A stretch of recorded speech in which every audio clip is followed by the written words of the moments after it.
Okay.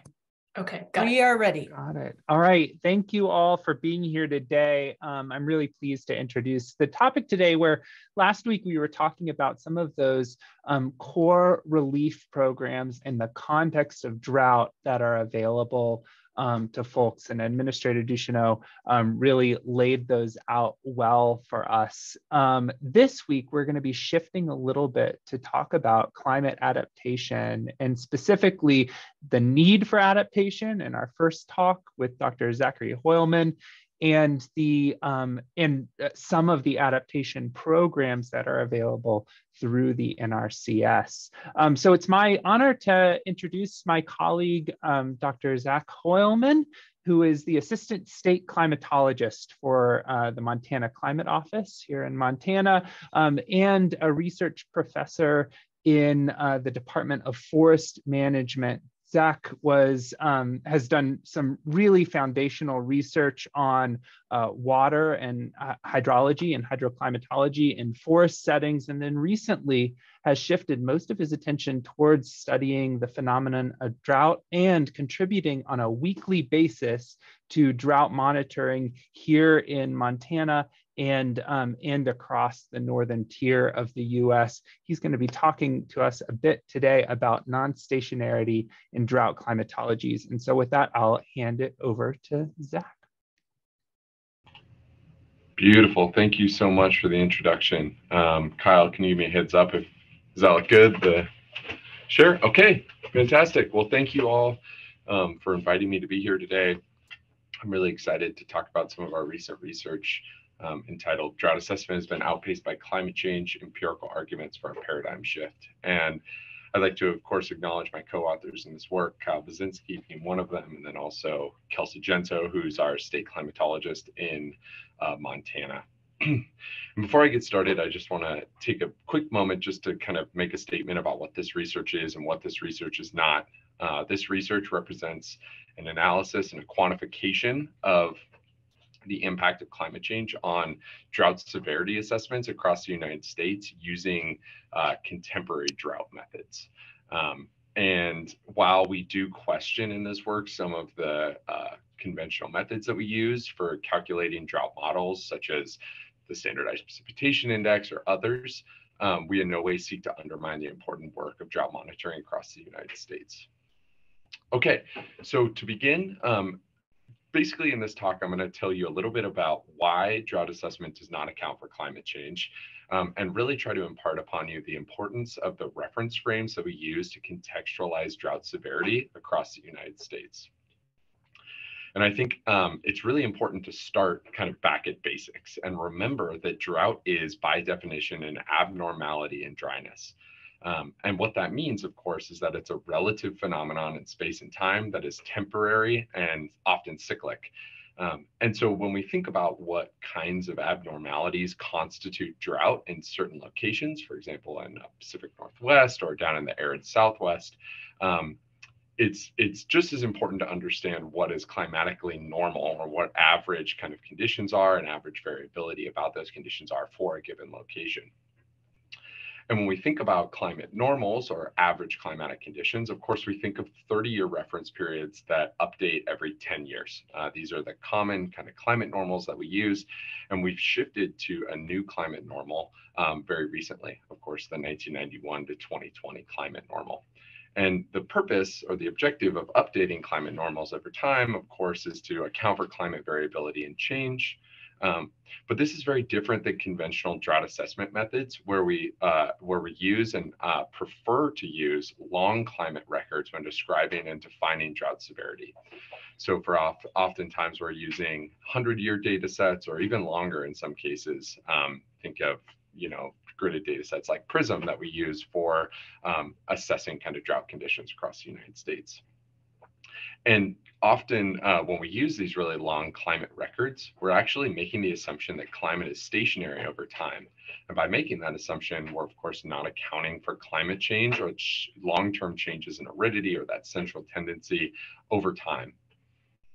And so why does this matter? Well, of course, drought assessment triggers aid that is meant to help producers persist through periods of abnormal dryness, right?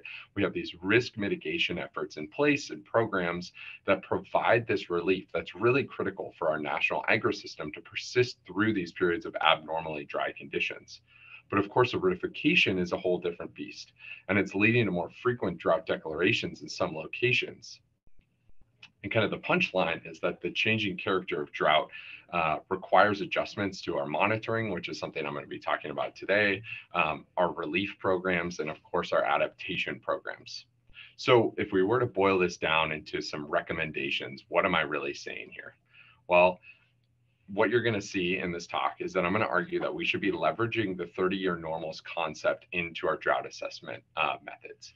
And by leveraging this idea of using kind of updating climate normals or reference periods to describe contemporary climate, we're going to better align our drought assessment with contemporary conditions and more accurately describe contemporary drought risk to producers, policymakers, and interested public. And in locations where we've observed really large changes in those central tendencies, of course, places like the Southwest, where we've been seeing changes in aridification over time, these are locations that maybe we're overemphasizing drought severity in these locations. And instead of using kind of our reactionary relief paradigm for mitigating these changes in dryness over time, we need to start thinking about and developing targeted climate adaptation programs where this drought is changing over time. And so climate change and reference periods. Let's just take a step back and remind ourselves, why do we care about this? And again, I think it's important to go back to basics and remind ourselves that drought is a relative phenomenon in space and time. And I think that spatial component to drought relativity is something that's very intuitive to us all, right?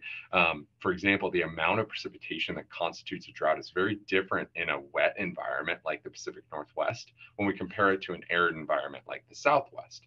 And that spatial component to relativity is actually a nice analogy for what's happening over time, where in some locations, as we transition from a wetter to a drier normal over time, so too are those abnormalities that describe drought. They're just changing due to climate change.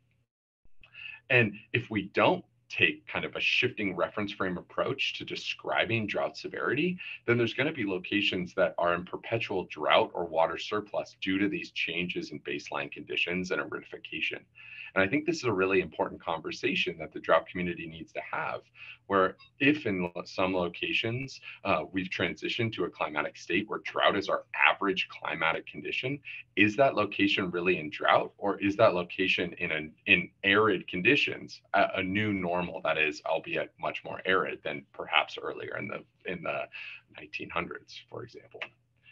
And I think it's important to also remind ourselves that shifting reference frames are like exceedingly common in climate science. We use them all the time. And I was talking about climate, those reference frames and climate normals shifting over time. And again, this is to describe realistic expectations of climate variability and change. So if we look at kind of a common example of when we use these reference frames, we can look at temperature conditions over the last 120 years. So what I'm showing you here is average temperature conditions for different 30-year climate normal chunks when compared to that longer 100-year climate normal. And what you can see is that, of course, across the United States, temperatures have been generally warming over the last 120 years. And so if we were to take this kind of stationary, long-term, longest period of record reference frame with respect to temperature, the most recent 30-year climate period, we would be more likely to describe every year during that last 30 years as above average temperatures. And of course, that's true from the perspective of the last 100 years. It's not necessarily true from the perspective of the last 30 years. As we all can recognize, we've had some cool years and some warm years in the last 30 years. We don't say every year is warmer than average, right? And so basically this research that we did is asking the question, well, why don't we apply this concept to drought severity assessments across the United States? And given the fact that we haven't applied this concept to our drought severity assessments, what does that mean in terms of the way that we've been describing drought over the last, say, 20 years? And that's really what we did in this analysis. We calculated drought models using really long periods of record representing that conventional method in drought assessment and compared them to a more recent 30-year contemporary reference frame. And when we compared the two models, these are some of the results we got. And what you can see here, this is using the standardized precipitation index, so a very common drought metric we use in drought science. And what you can see is anywhere on this map where you see red, the red represents a location where we have a dry bias. And this dry bias means that when we use our long period of record to describe drought severity, we're actually overemphasizing how severe drought conditions are. And this is because we're mistaking, these trends in aridification as increasing drought severity. There's also a lot of blue on this map in certain locations, and the blue represents the opposite, locations where we have a wet bias, where over this long period of record, we're actually underestimating how severe drought conditions are in these locations because they've been trending wetter, right? And drought scientists like to slice and dice these data sets in different ways. I'm showing you a 30-day timescale on the left, 60 in the middle, and a 90-day timescale on the far right. And what you can see is that there's these common patterns of dry bias and wet bias across the United States, especially places like the Southwest and the Southeast have a consistent dry bias. So we're overemphasizing how severe drought conditions are using that really long period of record compared to a more contemporary recent climate. So what does this look like in an operational sense? Well, what we did here was we calculated same kind of analysis using data from the PRISM data set that goes back to 1895, which is commonly used in drought assessments. And we converted the drought assessments into drought classes used by the US Drought Monitor. So we have a classification system that we use for describing, okay, what does a D4 look like in terms of the SPI? And so we used that kind of criteria and then calculated the average kind of difference in these drought classes over a 10-year period when conditions were in D2 or worse. And what you can see is that anywhere where we have this dark brown across the map represents a location where we're actually overemphasizing drought severity on average by an entire drought class. So for example, if we say the period of record says it's a D3, maybe it's a D2. And that's on average. There's actually many time periods during this last 10 years where we had much greater than a one class difference between a period of record and a 30-year record. So at the end of the day, what does this all mean? Well, like I hammered home, under stationary assumptions, drought severity is exaggerated in locations that are experiencing aridification. And that's because we're overestimating the drought component and not acknowledging the aridification component in our drought assessments. And we're underrepresenting drought severity in locations that are getting wetter. And this concept that's really important applies to other metrics commonly used in drought assessment. So this, I showed it to you for temperature, for the standardized precipitation index, and actually the standardized precipitation evapotranspiration index on the previous slide. But what's really important to understand is that this concept applies to any metric that uses a reference, stationary reference frame to describe drought anomalies or any kind of anomaly, really. And so while we've been arguing that we believe we should leverage this 30-year climate normal concept. And if we do that, we're going to achieve the following goals. Drought assessment will better reflect current day drought risk to affected communities. And I think this is a really, really key component to this, that right now we're not providing accurate information on contemporary drought risk to our policymakers, producers, and interested people of the public, right? We're not giving them the accurate information about their own contemporary drought risk by using these really long periods of record. There's going to be greater standardization across data sets with differing periods of record. And I want to emphasize here that by using the period of record or the longest amount of data that we have for different data sets, that's an inherently unstandardized approach to drought assessment. Because as we all know, some data sets go back to 1895, for example, PRISM. But other data sets, for example, station data, have varying length of record. And so we're going to have different kind of characterizations of drought severity by using this kind of inherently unstandardized approach. And third, we're going to better account for climate change into the future because we expect a lot of these kind of trends in precipitation and temperature in some cases to continue to change over the next, say, 100 years. And so we need a system to be our drought assessment system to be more future proof to future climatic changes and come to a consensus on how we want to kind of approach this notion of changing aridity or changing wetness over time in our drought assessments. And so this work was published in this article. So if you're interested in some of the technical details or more of the math, because there's a lot of probability statistics that go into this argument. I invite you to go check out that article. And just really quickly, I want to show you a table of data providers that are commonly used for drought assessment across the United States, and just show you that third column is the reference period, and just show you that this isn't just an academic argument. These are real data sets being used for characterizing drought across the United States. And this isn't a condemnation of anyone on this list. The best available science for calculating these drought metrics for the last, say, 20 years has been to use the longest period of record. So a lot of these folks have been using, the best science to describe drought severity. But we've shifted to this new kind of climatic regime where things are changing really rapidly. And I think it's time for us as a drought community to have conversation about how to best describe contemporary drought risk in an era of climate change. And with that, I'd like to say thank you. Here's some of our contact information if you're interested in contacting us. And I will pass it back to Kyle and Maureen. Thank you. Thanks, Zach. The sort of bottom line there is just that those areas that are brown on those maps are the areas where we really need to be investing in climate adaptation, farming to the climate instead of farming just to the weather. And so I'm excited that our next speaker, Zach, if you don't mind stopping your screen share, I'm excited that our next speaker is going to be talking with us about some of those programs from the NRCS that help people farm to the climate and not merely to the weather. So with that, I'll hand it off. Thank you. Okay, that was amazing. Chris, are you ready? I am. Okay, I can share my awesome. screen. Yes, please. And then we'll do some questions at the very end. Wonderful. Or we can do it during too. If you have a That question. would be great. That would be great. I'll try to work it. But I'll try to work it that we have opportunities for questions in the center there. Okay. Thank you, Vicki, for the invitation. I really much appreciate it. This is a very new group for me, which is a little bit on the embarrassing side because I have been serving as the acting NRCS National Tribal Liaison since March.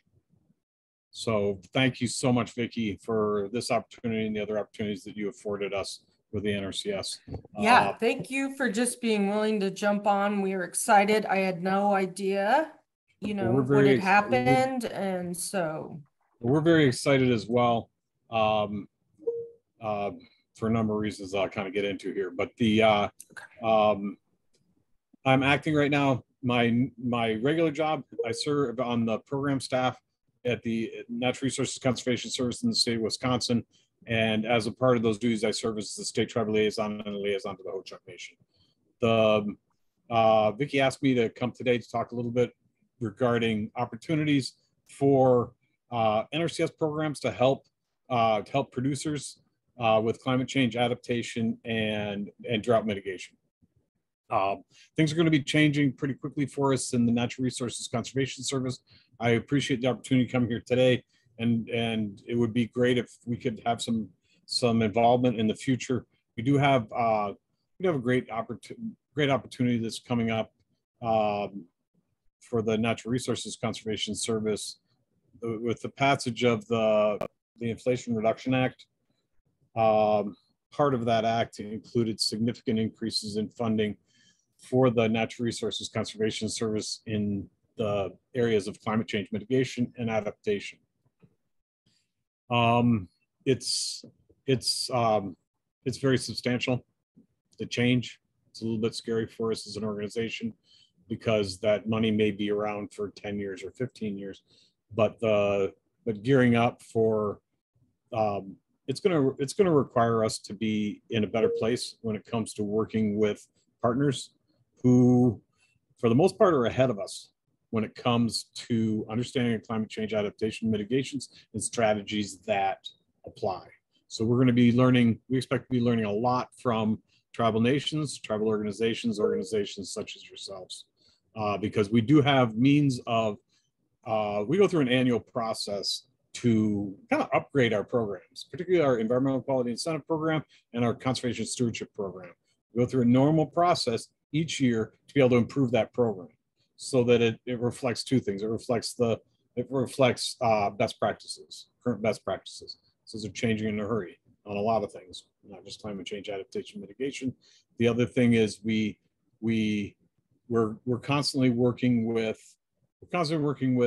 subject matter experts outside of the Natural Resources Conservation Service, and they're able to bring new priorities to us, as well as new conservation solutions best practices. I'm going to talk a little bit about the most common aspects that we work with, that we have technical assistance and financial assistance associated with these practices that I'm going to talk about here.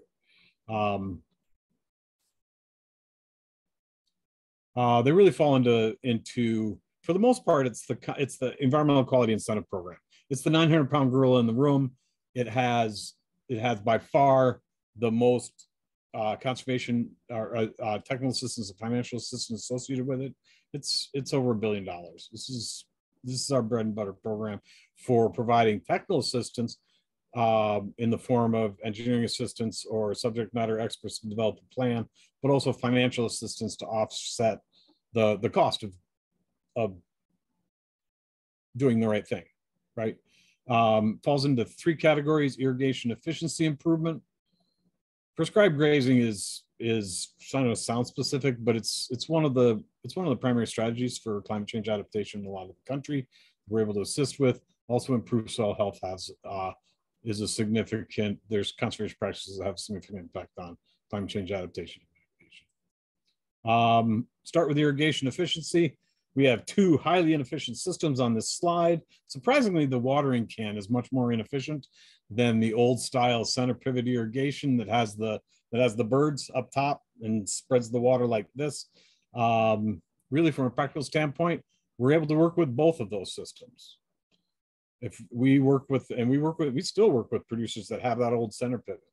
We're able to cost share the retrofit of those systems to have drop nozzles, right? You've seen them. There's very few of these systems out there anymore. Almost the industry's really adapted to that. Drop that water down to very close to where that plant is, because you get a lot less. You get more efficient application of the water, and you also have less evaporation. When it comes, sorry, go ahead. Okay, yep. So we just have a comment. This is from my boss, Stacy M., who's at the University of Nevada, Reno with Cooperative Extension. And she said, one of the issues we have with EQIP is the cost share payment allocations. When the cost of supplies pipe is increasing, the amount of cost share payment is not increasing. Will this be addressed at all? And then I want to add on to that as tribes, we're so remote. So take that up another level, because everything costs more. We really appreciate those sentiments. And we really appreciate feedback on our programs. And the inflation's been killing us. We have economists in Washington, D.C. that actually look at the components of any given system. That's what does it take to pour a cubic yard of concrete in Wisconsin? And we even regionalize this. We have a big team of economists that take a look at and actually call suppliers, so we know what rebar costs, and we know what it costs to pour a cubic yard of concrete. We know what it costs for fencing. But the problem is that we need to calculate that basically 18 months before anyone builds a fence, at a minimum 18 months, right? So we're constantly behind. But in 2021 to 2022, our fencing costs, what we pay for fencing went up 19%. It wasn't enough, but it was 19%. We'll catch up. And we're probably going to be up 30% with the rates for this year. But we're swinging behind. We're swinging from behind because we need to establish all that, because it's so much data. We have to pick a point in time when, okay, how much does it cost now, and apply it forward. So it's one of those kind of grace to accept that which we can't change things, but we do catch up with that. And then we also had the coronavirus. We had a payment system that allowed for certain practices. Particularly, there was a number of practices which identified that we had extra money to go and pay extra for. I really wish we'd have had it for seasonal high tunnels, but we do now, actually. So So that's, our system's always going to be behind, but we were able to get some money for, it's called CARP, unfortunately termed, couldn't figure out a way to say trout. I don't know, but but it was coronavirus something relief program, but it allowed us to make up for that difference with certain practices. One of the things that, in talking about Vicky's concern with the remote siting of tribal projects, we do, and I'm in Wisconsin, so, and anyone that's out west, when I say remote, you're going to go, that's not remote, right? Remote in Wisconsin is very relative, but we have significant difficulties because most of the tribal nations in the state of Wisconsin are in northern Wisconsin, an area of lower economic activity and more spread out from an industrial standpoint. So everything that we have in the EQIP program, all those costs that I talked to you that are calculated up nationally, those are based on a couple of things. Those are based on average costs for the state, but it also depends on a robust bidding environment, right? Well, we do some pretty big projects with tribal nations in Wisconsin, and a lot of times they're remote, and well, they're always remote just about.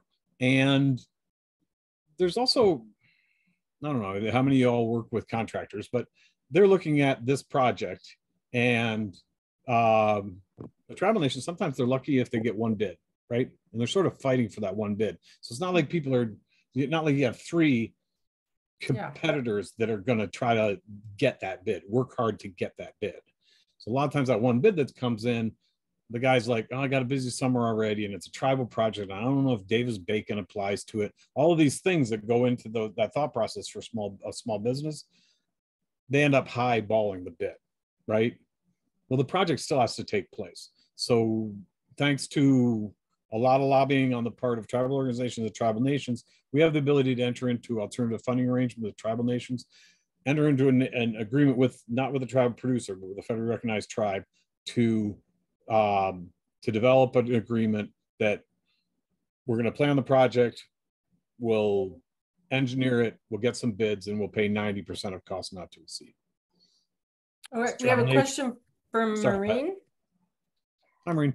Yeah, Chris, this is great, and I appreciate your overview, particularly for the EQIP program, because as you said, it's the 800-pound gorilla in NRCS's programs. Well behaved.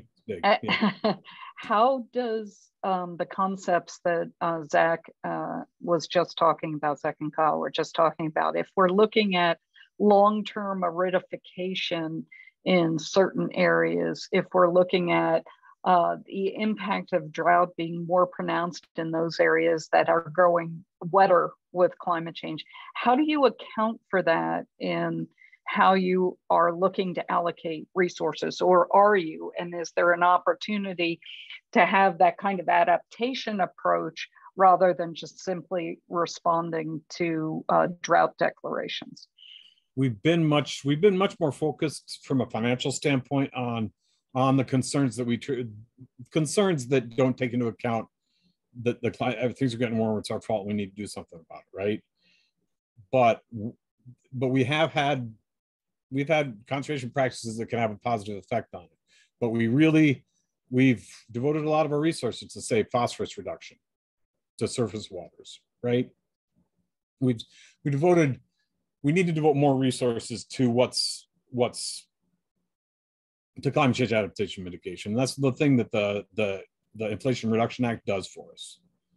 It's going to be the main thing. It's going to be the main thing that we work on.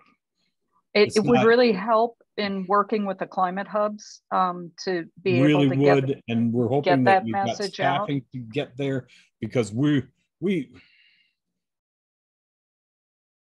all the USDA agencies need to be more involved with the climate hub, more involved with the subject matter experts like Zach, like you all, in order to get us to a better place. Because we're behind. We really are. But we do have this resource that's coming up, and hopefully it'll allow us to be better partners for climate hubs, Northern Institute of Applied Climate Science, the travel adaptation menu. We just need to be in a better place. But we're going to be able to resource it well, not only in the fact that we'll have financial assistance available, and we'll have a little bit more staff to help plan the practices, but we're going to need to enter into agreements with organizations, because we're not going to be able to, it doesn't make sense for us to take all this money and ratchet ourselves up, because the expertise lies outside of us, right? So we're going to have opportunities to enter into agreements. This is really going to be as helpful as having more money in a lot of respects.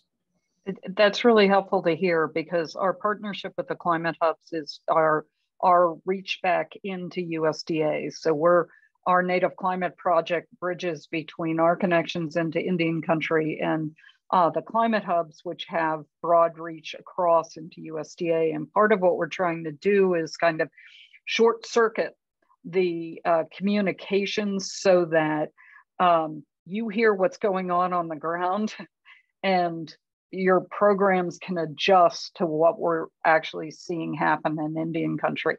And in particular, this issue of looking at adaptation rather than trying to constantly be behind the 8 ball, trying to catch up to a normal climatic conditions that are never coming back, or at least not in our lifetimes. No, we're gonna have to be a lot more nimble than we are right now.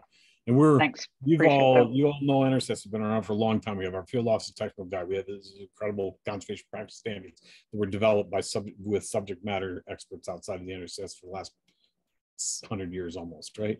Okay, let's take another question. We got to keep moving. No, it's totally good. So much interest in this, so you might have to come back again. But Michelle has a question. We have 8 minutes left. I know quite a few of us on this have a meeting immediately after this, so I just want to keep us moving. Michelle?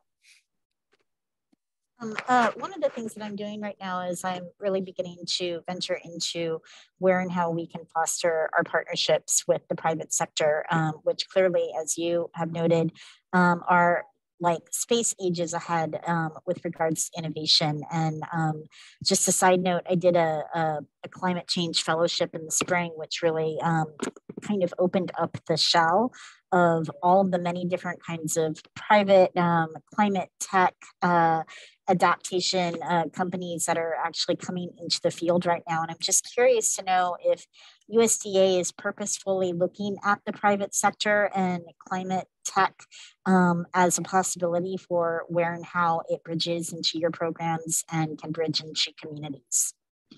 Just like the climate hubs, I would be really surprised if we're investing the resources that we need to right now.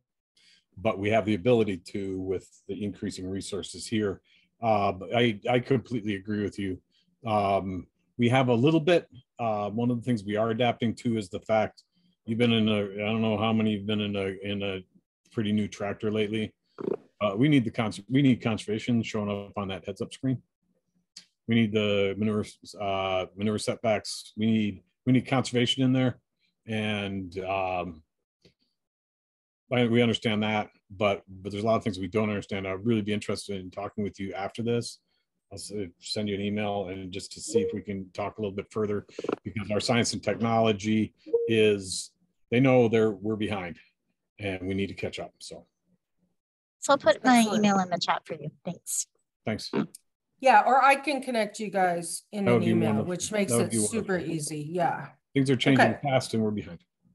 Michelle, this is Danelle from the USDA Climate Hubs, the Northern Plains. I just wanted to make sure that the group was aware of the over $2 billion that USDA just awarded through the Climate Smart Commodities Program.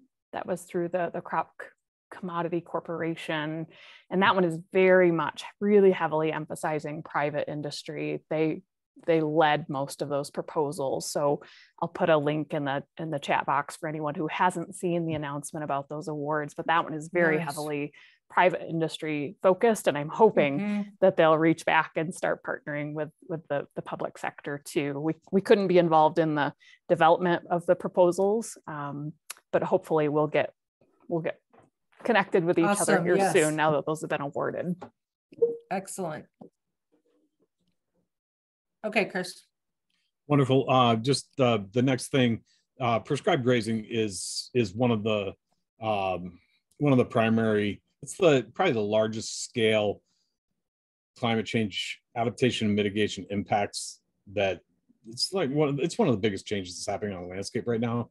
Buffalo knew how to do this. They had hundreds of thousands of years to figure out how not to screw up their own pastures, right?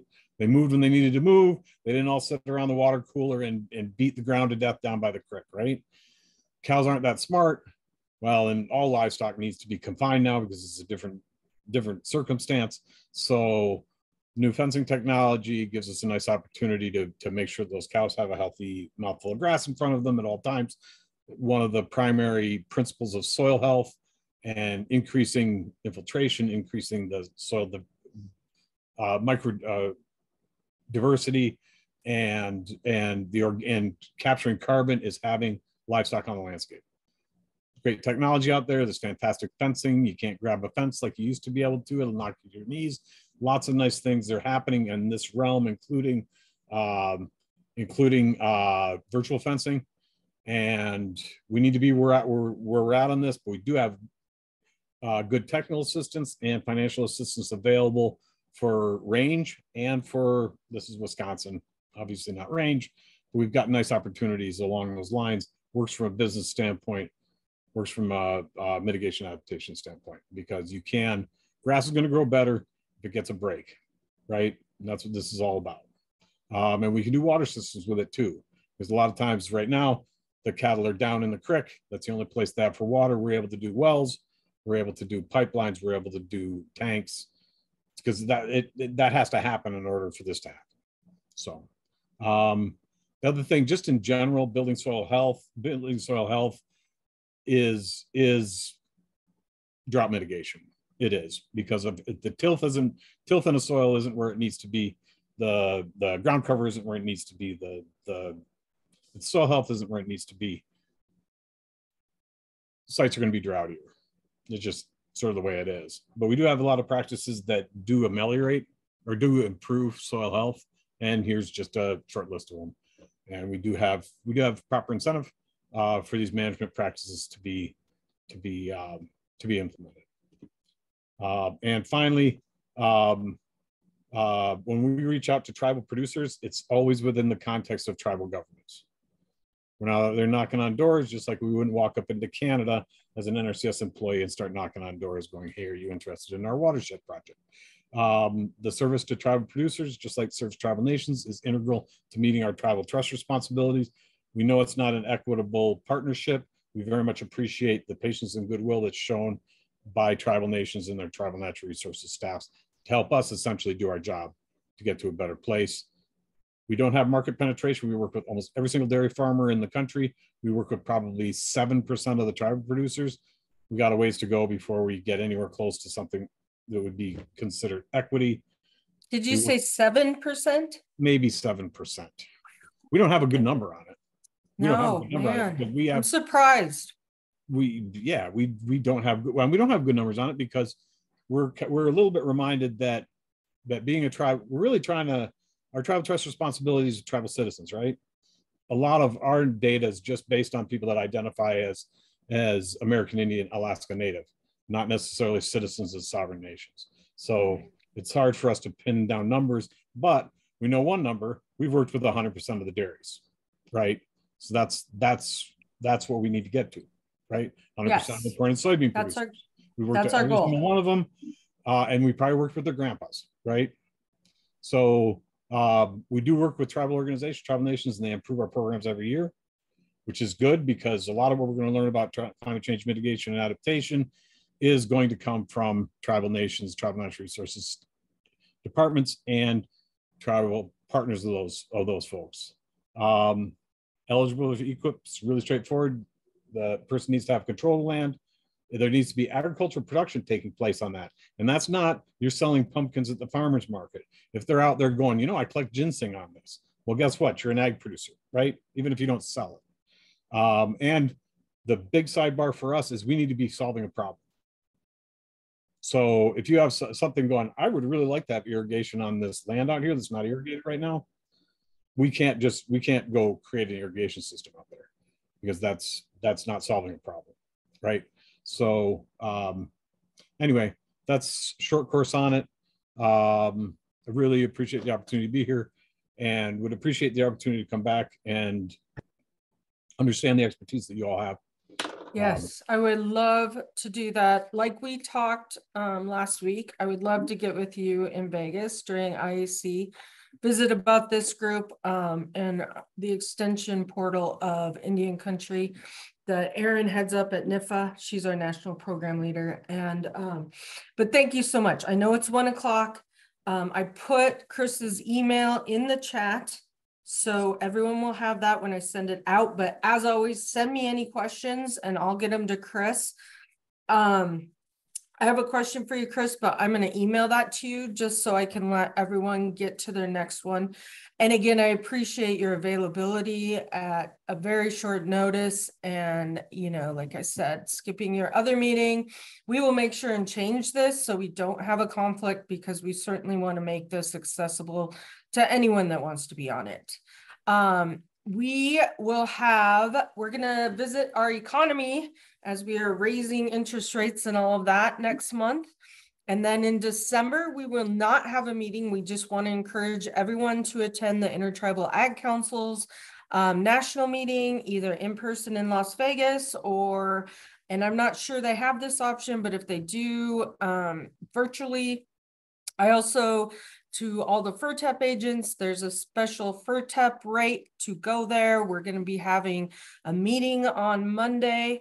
As always, traditionally, we've always had the FERTEP meeting on Monday, and then we are actually going to do a tandem meeting with us, Stacy and I, with NAF and some advanced business training. And so making sure that everyone has access to the meetings that they need. So with that, this was quick and dirty today, guys, and so important. So thank you so much to our speakers and so much information shared. And we appreciate it so much. We will get this put up if you want to share it. I just think that this is vital to us as ranchers and tribal producers. And Chris, I love your sentiment of getting to 100%, and you know that you guys even have that in your view that should be a goal. So thank you very much for the work you're doing. And I think Zach already left, but Kyle, let him know thank you.